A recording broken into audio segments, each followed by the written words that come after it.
Hello students, welcome back to my YouTube channel. आज हम कक्षा 12 के अध्याय 7 यानी अवकलन के बारे में सीखने वाले हैं। इसके बारे में हमने कक्षा 11 में थोड़ा बहुत अध्ययन किया है और हम इस वर्ष इसका विस्तृत अध्ययन करने वाले हैं। तो चलिए शुरू करते हैं। यदि y इक्वल fx कोई फलन हो तो इसमें x स्वतंत्र चर इंडिपेंडेंट वेरिएबल और y आश्रित चर यानी कि डिपेंडेंट वेरिएबल होता है। और आश्रित चर y का स्वतंत्र चर x के सापेक्ष अवकलज dy by dx होता है और इस dy by dx को ज्ञात करना ही अवकलन कहलाता है। dy by dx को निम्न विभिन्न प्रकार से व्यक्त किया जा सकता है, जैसे dy by dx या f डैश x या y डैश या y1 या कैपिटल D और y। इन सारों का मतलब एक ही है, y का x के सापेक्ष अवकलन किया गया है। अब हम बात करते हैं महत्वपूर्ण सूत्रों की, जिनका अध्ययन हमने पिछली कक्षाओं में किया है। हमारा पहला सूत्र है, किसी चर का उसी चर के सापेक्ष अगर अवकलन किया जाए तो उसका उत्तर प्राप्त होता है 1। फॉर एग्जाम्पल, यदि हम dy अपॉन dy ज्ञात करें तो वह 1 होगा और यदि हम dz अपॉन dz ज्ञात करें तो वो भी 1 होगा। यानी किसी भी चर का उसी चर के सापेक्ष यदि हम एक बार अवकलन करें तो उसका उत्तर प्राप्त होगा 1। दूसरा सूत्र है, यदि हम किसी कांस्टेंट यानी निश्चित संख्या का अवकलन करें तो उसका उत्तर प्राप्त होता है 0।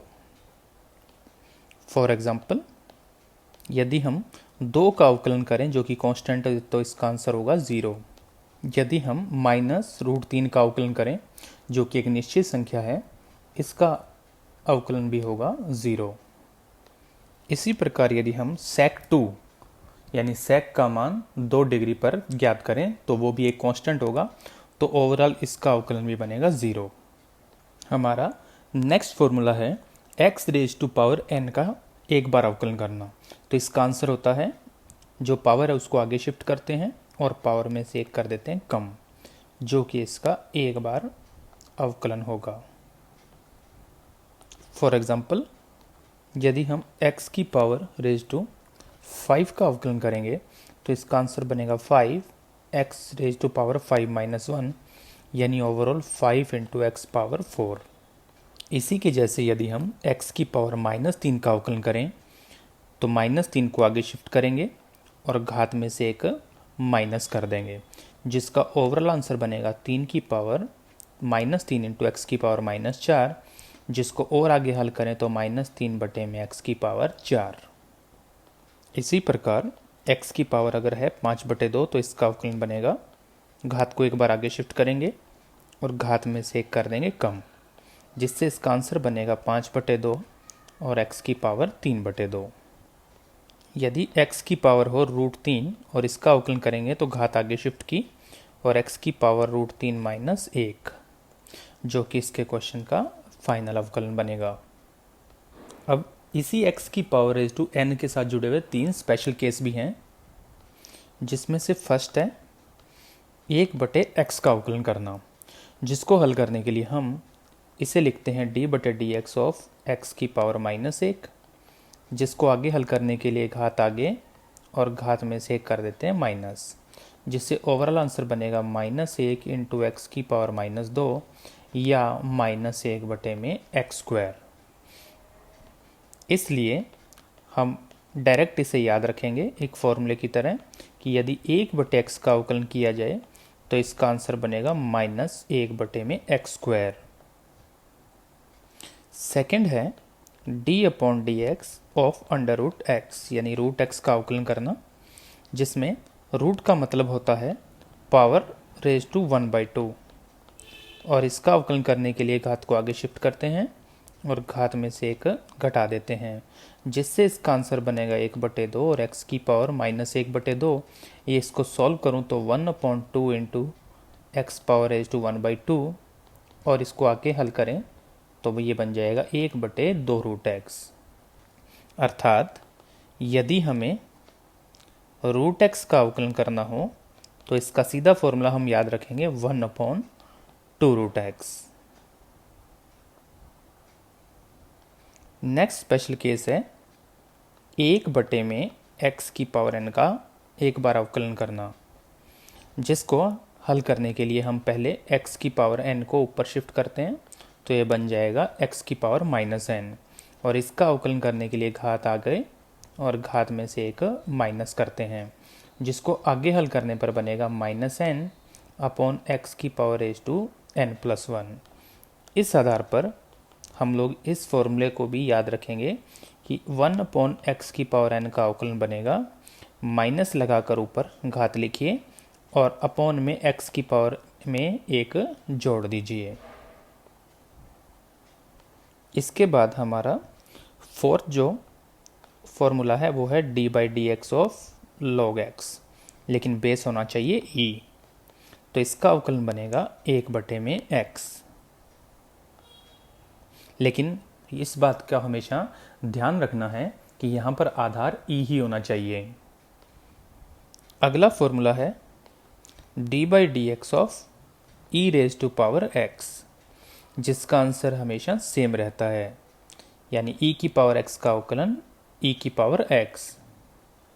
नेक्स्ट है e के स्थान पर यदि कोई और कांस्टेंट a हो तो इसका अवकलन बनेगा a की पावर x और log a, जिसमें बेस होगा e। अगर कुछ ना भी लिखा जाए तो बेस e ही माना जाएगा। इसके लिए हम एक एग्जांपल ले रहे हैं d/dx of 2 raise to power x, जिसका अवकलन बनेगा 2 की पावर x और log 2। यदि इसके जैसे ही 1/2 की पावर x का अवकलन किया जाए तो इसका आंसर बनेगा 1/2 की पावर x और log 1/2। और यदि हम ध्यान से देखें तो 5 और 6 नंबर फॉर्मूला बिल्कुल सेम है। यदि मैं e की पावर x को a की पावर x की तरह हल करूं तो आंसर बनेगा e की पावर x और log e, जिसमें बेस होगा e। अब इस हिस्से का मान होगा 1, तो इसका ओवरऑल आंसर बनेगा e की पावर x। इसका मतलब यदि a की पावर x वाला फॉर्मूला याद कर लिया जाए तो e की पावर x वाला फॉर्मूला भी उसी के जैसे याद हो सकता है। हमारा नेक्स्ट पॉइंट है त्रिकोणमितीय फलनों के अवकलन के सूत्र, जिसमें टोटल 6 फंक्शन होते हैं। अब इनके जो अवकलन हैं उनके अंदर ज़्यादा मिस्टेक प्लस और माइनस की होती है, तो आप ध्यान रखिए जिनमें पहले को आ रहा हो उनके अंदर आपने अवकलन में माइनस को यूज़ करना है और शेष किसी में भी माइनस की ज़रूरत नहीं है। अब साइन एक्स का अवकलन बनता है कॉस एक्स और कॉस एक्स का अवकलन बनता है माइनस साइन एक्स। इसी प्रकार टेन एक्स का अवकलन बनता है सेक स्क्वायर एक्स और कोट एक्स का अवकलन बनता है minus cosec square x. Sec x का अवकलन बनता है सेक एक्स इंटू में टेन एक्स और कोसेक एक्स का अवकलन होता है माइनस कोसेक एक्स इंटू में कोट एक्स। तो इस प्रकार ये 6 त्रिकोणमितीय फलनों के अवकलन हमें याद रखने हैं। हमारा नेक्स्ट टॉपिक है इसी में फलनों के फलन का अवकलन करना। यदि एक फलन के अंदर 2 या 3 फंक्शन मिक्स आए तो उनका अवकलन हमें कैसे डील करना चाहिए, इसके लिए हमने अभी जो सूत्र सीखे हैं उसको हम एक डिफरेंट व्यू से भी देखते हैं। जिसमें फर्स्ट है हमने x की पावर n का अवकलन करना सीखा है। अब हम किसी फंक्शन f(x) की पावर n का अवकलन करना भी सीख लेते हैं, जिसका अवकलन करने के लिए पहले घात के रूप में हम इसका अवकलन करेंगे, तो घात आगे और घात में 1 कर देंगे कम, और नेक्स्ट स्टेप में इसी के साथ मल्टीप्लाई करते हुए अंदर वाले फंक्शन यानी कि f(x) का हम अवकलन करेंगे। इसे एक्सप्लेन करने के लिए हम एक छोटा सा एग्जांपल लेते हैं। जैसे हमें x की पावर की बजाय साइन एक्स की पावर 3 का अवकलन करना हो तो पहले इस घात 3 का अवकलन किया जाएगा और उसका मतलब होगा घात आगे शिफ्ट करेंगे और साइन एक्स की पावर में से एक कर देंगे कम, और इसके बाद हम इस घात के अंदर रखे हुए फलन यानी कि साइन एक्स का अवकलन करेंगे। तो ओवरऑल इसका आंसर बनेगा 3 इंटू साइन एक्स की पावर 2 और इंटू साइन एक्स का अवकलन हमने अभी भी सीखा है जो बन जाएगा कोस एक्स।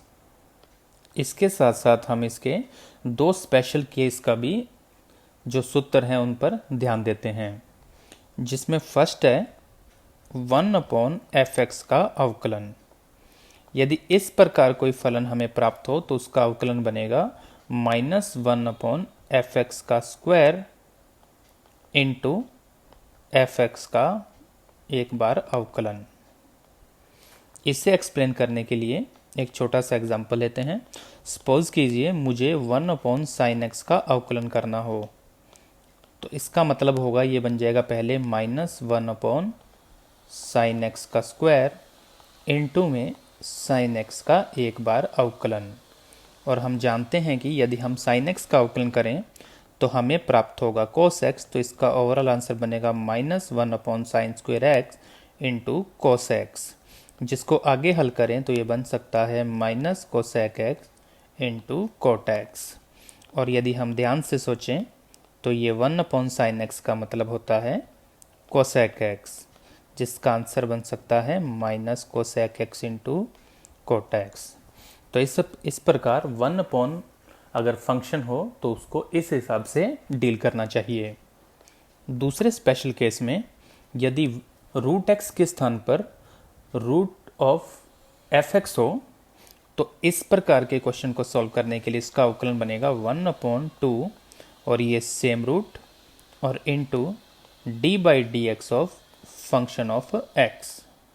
फॉर एग्जाम्पल, अगर हमारे पास √sin x का अवकलन करने का आ जाए तो इसका उत्तर बनेगा 1/2 √sin x इंटू, और इसके साथ हम एक बार sin x का अवकलन करेंगे, जिसको आगे हल करें तो sin x का अवकलन बन जाएगा cos x, और इसका इस पद के साथ गुणा करने पर हमें मिलेगा /2 sin x।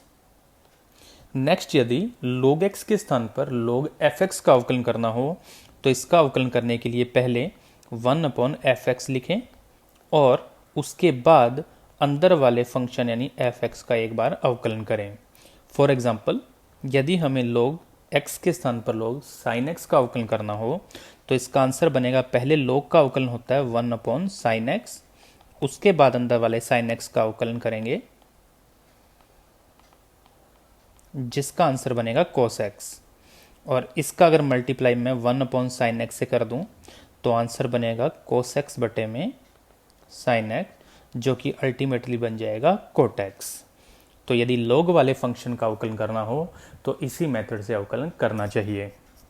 यदि e की पावर x के स्थान पर e की पावर f(x) का अवकलन करना हो तो पहले e का अवकलन सेम होगा और उसके बाद इसके घात में रखे हुए फंक्शन f(x) का अवकलन किया जाएगा। फॉर एग्जाम्पल, यदि हमारे पास हो e की पावर रेज टू x² तो इसमें पहले e का अवकलन सेम आएगा और उसके बाद नेक्स्ट स्टेप में हम इसकी घात में रखे हुए फलन x² का अवकलन करेंगे, जिसका आंसर बनेगा 2x, और इनटू में रहेगा e की पावर रेज टू x²। इसी प्रकार a पावर रेज टू अगर हो f(x) तो इसका अवकलन करने के लिए पहले आएगा a power f(x) into log a, और इसके बाद इसकी पावर में जो फंक्शन है f(x) उसका अवकलन किया जाएगा। फॉर एग्जाम्पल, जिसमें हमारे पास है 2 की पावर में sin x, तो इसका अगर एक बार हम अवकलन करें तो आएगा 2 की पावर में sin x log 2, और उसके बाद इसकी घात में रखे हुए फलन यानी कि sin x का अवकलन किया जाएगा। तो इसका ओवरऑल आंसर बनेगा sin x का अवकलन cos x और उसके साथ साथ 2 की पावर में sin x और इंटू आएगा log 2। इसी प्रकार यदि मुझे sin f(x) का डिफ्रेंशिएशन करना हो तो पहले इसमें sin का डिफ्रेंशिएशन होगा जो कि बनेगा cos f(x), और उसके बाद इसके अंदर रखे हुए फंक्शन f(x) का हम एक बार अवकलन करने वाले हैं। फॉर एग्जाम्पल, यदि मुझे साइन एक्स स्क्वेयर का अवकलन करना हो तो पहले साइन का अवकलन बनेगा कोस, अंदर वाला function same, into x square का डिफरेंशिएशन। और हम जानते हैं कि एक्स स्क्वेयर का अगर अवकलन करेंगे तो आंसर बनेगा 2x और उसके साथ मल्टीप्लाई में आएगा कोस एक्स स्क्वायर, जो कि इसका फाइनल आंसर होगा। इसी प्रकार कोस अगर fx का अवकलन करूं तो पहले कोस का अवकलन बनेगा minus sine fx same into d by d x of fx। For example cos 1/x का अवकलन, जिसमें पहले कोस का करूँगा तो बन जाएगा minus sign angle same into d by d x of 1/x। अब माइनस साइन 1/x सेम और 1/x का अवकलन बताया था मैंने माइनस 1/x स्क्वायर, जिसको सॉल्व करने पर ओवरऑल बनेगा 1/x square into sine 1/x। इसी प्रकार tan fx का अवकलन करें तो पहले होगा tan का, जो बन जाएगा sec स्क्वायर और fx, और उसके बाद fx का अवकलन करेंगे तो मल्टीप्लाई में लिखेंगे d by d x of fx। For example differentiation of tan x square, जिसमें पहले करेंगे tan का तो बन जाएगा sec स्क्वायर अंदर x square into d by d x of x square. और अब इसमें अगर एक्स स्क्वायर का अवकलन करें तो वो बनेगा 2x और साथ में लिखा जाएगा sec square x square. Next है इसमें कोट fx का अवकलन, जिसका आंसर बनेगा, पहले कोट का अवकलन करेंगे तो बन जाएगा माइनस कोसेक स्क्वायर fx और इनटू में बचे हुए जो फंक्शन है fx उसका अवकलन किया जाएगा। For example cot e's power raise to x का अवकलन, जिसके अंदर पहले कोट का किया जाएगा तो आएगा minus cosec square e's power raise to x, और नेक्स्ट स्टेप में इसके साथ मल्टीप्लाई करते हुए e's power raise to x का अवकलन किया जाएगा। और इसका अवकलन हम जानते हैं कि वापस e की पावर x ही आएगा। ओवरऑल वैल्यू लिखेंगे तो minus cosec square e's power x into is power x। इसी प्रकार यदि हम सेक फंक्शन ऑफ x का अवकलन करें तो पहले होगा सेक का अवकलन, जो कि बनता है सेक इंटू में tan, और अंदर अगर fx है तो इसके साथ भी fx रहेगा और इसके साथ भी fx, और इसके बाद हम fx का अवकलन भी इसके साथ में करेंगे। फॉर एग्जाम्पल अवकलन करते हैं सेक log x का, तो पहले करते हैं सेक का तो आंसर होता है सेक इंटू में tan, और अंदर इसके साथ में कोण की जगह आएगा log x और log x, और उसके बाद हम इसके साथ मल्टीप्लाई करते हुए log x का भी अवकलन करेंगे। log x का अवकलन होता है 1/x, बाकी पूरे फंक्शन को एज इट इज लिख देते हैं जैसा हमने पिछले स्टेप में लिखा था। ये आपका फाइनल आंसर होगा। इसी प्रकार यदि कोसेक fx का अवकलन करेंगे तो पहले कोसेक का अवकलन होगा माइनस कोसेक इंटू कॉट, जिसके अंदर कोण के स्थान पे लिखा जाएगा fx, और अब अंत में हम लोग गुणा के साथ fx का अवकलन भी कर देंगे। फॉर एग्जाम्पल यदि हम कोसेक एक्स स्क्वायर का अवकलन करेंगे तो आंसर बनेगा minus cosec x square into cot x square, और उसके साथ साथ हम एक्स स्क्वायर का अवकलन भी करेंगे, और इसका आंसर बन जाएगा एक्स स्क्वायर का अवकलन 2x और बाकी सारा क्वेश्चन एज इट इज, तो बनेगा minus 2x cosec x square into cot x square. तो इस प्रकार हमने यहाँ तक केवल एक फलन वाले पदों का अवकलन करना या डिफरेंशिएशन करना सीख लिया है। अब यदि दो या दो से अधिक फलन हो तो हमें क्या करना चाहिए? अब यदि दो या दो से अधिक फलन होंगे तो वह योग, अंतर, गुणा या भाग यानी प्लस, माइनस, मल्टीप्लाई और डिवाइड की फॉर्म में हो सकते हैं। तो उनका अवकलन करने के लिए या डिफरेंशिएशन करने के लिए हमें क्या करना चाहिए? यदि u, v, w आदि बहुत सारे फलन प्लस या माइनस की फॉर्म में हो और हमें उनका अगर अवकलन करना पड़े तो प्रत्येक पद का अलग अलग अवकलन करना चाहिए, और इनके बीच में जो चिन्ह पहले से ही यूज़ किए जा रहे हैं उन्हीं को ही यूज़ करना चाहिए। इस प्रकार इसका अंतिम अवकलन हमें मिल जाएगा। फॉर एग्जाम्पल यदि हमें इस प्रकार किसी पद का अवकलन करना हो तो पहले एक एक पद को अवकलन के रूप में व्यक्त कर लेते हैं। सेकंड बनेगा d by d x of log x, फिर minus d by d x of cos x plus d by d x of constant 3। अब हम जानते हैं कि साइन एक्स का अवकलन बनेगा कॉस एक्स, लॉग एक्स का होगा 1/x और कॉस एक्स का बन जाएगा माइनस साइन एक्स और 3 एक कांस्टेंट जिसका अवकलन होगा 0। तो इसका फाइनल आंसर होगा cos x plus 1/x plus sine x. तो इस प्रकार हम योग और अंतर वाले पदों के अवकलन को करना सीख सकते हैं। इसी में ही एक एग्जाम्पल और हल करते हैं। अब इसमें हमें दो दिए गए हैं जिनका अवकलन हमें करना है, जिसमें पहला है साइन एक्स स्क्वायर का अवकलन, फिर माइनस का निशान और फिर लॉग कॉस एक्स का अवकलन। अब पहले जो पहला पद है उसमें साइन का अवकलन करेंगे तो बन जाएगा कॉस एक्स स्क्वायर और उसके बाद अंदर वाले एक्स स्क्वायर का अवकलन हम लोग नेक्स्ट स्टेप में करते हैं, जो हमने अभी अभी सीखा है। नेक्स्ट स्टेप में पहले अवकलन करेंगे लॉग का तो बनेगा 1/cos x और उसके बाद cos x का अवकलन नेक्स्ट स्टेप में करेंगे। इस प्रकार इसका आंसर बनेगा cos x square into 2x minus 1/cos x और इंटू माइनस साइन एक्स, जिसको हल करने पर हमें प्राप्त होगा 2x cos x square minus minus का मल्टीप्लाई प्लस और sine x upon cos x बन जाएगा 10x। तो इस प्रकार चाहे फलन किसी भी रूप में हो, यदि वो योग और अंतर में है तो हमें प्रत्येक पद का अवकलन करते हुए उनके मध्य का चिन्ह सेम रखना है। हाँ, यहाँ पर सेम रखने का मेरा मतलब है कि यदि उसके अवकलन में खुद माइनस आ जाए तो वह चिन्ह अपने आप बदल जाएगा। यदि दो फंक्शन मल्टीप्लाई की फॉर्म में हो और उनका अवकलन करना हो तो उसके लिए सूत्र है कि पहले पद में u का अवकलन कीजिए और v को छोड़ दीजिए, प्लस दूसरे पद में u को छोड़कर v का अवकलन कीजिए। या यूं कहें कि प्रत्येक पद में सिर्फ एक का अवकलन करना है, बाकी जो मल्टीप्लाई में उनको छोड़ देना है।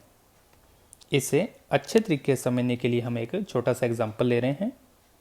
जैसे हमें sine x into x square का अवकलन करना है, तो यहाँ पर दो फंक्शन मल्टीप्लाई की फॉर्म में हैं, तो हम यहाँ पर u इंटू वी का मेथड यूज़ करेंगे, जिसमें फर्स्ट फंक्शन है साइन एक्स और सेकंड फंक्शन होगा एक्स स्क्वायर। तो इसके अंदर सूत्र के हिसाब से चलें तो फर्स्ट में फर्स्ट का अवकलन किया और मल्टीप्लाई में सेकंड को एज इट इज छोड़ दिया, फिर प्लस इस बार फर्स्ट को छोड़ते हुए और नेक्स्ट स्टेप में दूसरे का अवकलन किया। अब इसको हल करें तो साइन एक्स का अवकलन बनेगा कॉस एक्स और मल्टीप्लाई में आएगा एक्स स्क्वायर, और साइन एक्स को छोड़कर यदि एक्स स्क्वायर का अवकलन करें तो हमें प्राप्त होगा 2x। तो इस प्रकार मल्टीप्लाई वाले फंक्शंस का अवकलन किया जा सकता है। व्यापक रूप में देखें तो यदि हमें दो से अधिक फलनों का अवकलन करना हो तो उपरोक्त विधि का ही इस्तेमाल करना चाहिए। यानी फर्स्ट स्टेप में u का अवकलन किया और v और w को एज इट इज छोड़ दिया। अब u को छोड़कर अगले स्टेप में v का अवकलन किया और w को छोड़ दिया, और अगले स्टेप में प्लस लगाते हुए u और v को छोड़कर w का अवकलन कर दिया। तो इस प्रकार तीन फलनों का गुणन का भी अवकलन किया जा सकता है और इसी प्रकार 4, 5 आदि अवकलन किया जा सकता है। इसमें एक स्पेशल केस भी है। यदि मल्टीप्लाई में कोई कांस्टेंट हो और उसके साथ कोई x का फंक्शन हो और हमें इसका अवकलन करना हो, तो हमें कांस्टेंट को बाहर करते हुए सिर्फ x वाले फलन का ही अवकलन करना चाहिए। फॉर एग्जाम्पल, यदि हमें -3 गुणा में साइन एक्स का डिफ्रेंशिएशन करना हो तो इसका आंसर करने के लिए हमें -3 कांस्टेंट को बाहर कर देना चाहिए और सिर्फ साइन एक्स का ही अवकलन करना चाहिए, जिससे इसका आंसर बनेगा -3 गुणा में cos x। नेक्स्ट है हमारा, यदि दो फलन u बटे v के रूप में हो तो उनका अवकलन कैसे किया जाएगा। तो उसके लिए सबसे पहले v को छोड़कर u का अवकलन माइनस u को छोड़कर v का अवकलन और अपॉन वी स्क्वायर। इसका मेथड ये रहेगा। फॉर एग्जांपल, यदि हमें sine x upon cos x का डिफ्रेंशिएशन करना हो तो ये u अपॉन वी फॉर्म में है, जिसमें साइन एक्स का मतलब u है और कोस एक्स का मतलब v। तो इसका अवकलन करने के लिए v को छोड़कर u का अवकलन माइनस u को छोड़कर v का अवकलन अपॉन वी स्क्वायर, जिसको आगे हल करें तो cos x और sin x का अवकलन भी बनेगा cos x minus sine x, और यदि cos x का अवकलन करें तो उत्तर होगा minus sine x upon cos square x, जिसमें ऊपर बन जाएगा cos square x plus sine square x upon cos square x, जिसमें ऊपर होगा 1 और नीचे होगा cos स्क्वायर एक्स, जिसको आगे हल करें तो बन सकता है sec स्क्वायर एक्स। इस प्रकार u इंटू वी से किन्हीं भी दो फलन जो कि भागफल के रूप में हो उनका अवकलन किया जा सकता है। और थोड़ा और देखें तो ये आंसर हमारा क्यों सही है, क्योंकि साइन अपॉन कोस बन जाता है tan x, और हम पहले ही सूत्र से जानते हैं कि tan x का अवकलन क्या बन जाएगा, sec स्क्वायर एक्स। इस प्रकार हमने इनवर्स फंक्शन को छोड़कर बाकी सभी प्रकार के फलनों का अवकलन करना सीख लिया है, चाहे वह एक हो या दो से अधिक हों। उम्मीद करता हूँ इस वीडियो के बाद आपको अवकलन में कहीं भी कोई मुश्किल नहीं आएगी। अगले वीडियो में हम लोग इससे रिलेटेड जो सारे क्वेश्चन हैं उनको हल करने वाले हैं। उम्मीद करता हूँ कि मेरा ये वीडियो आपके लिए हेल्पफुल रहेगा। अगले वीडियो के साथ जल्दी मुलाकात होगी। धन्यवाद।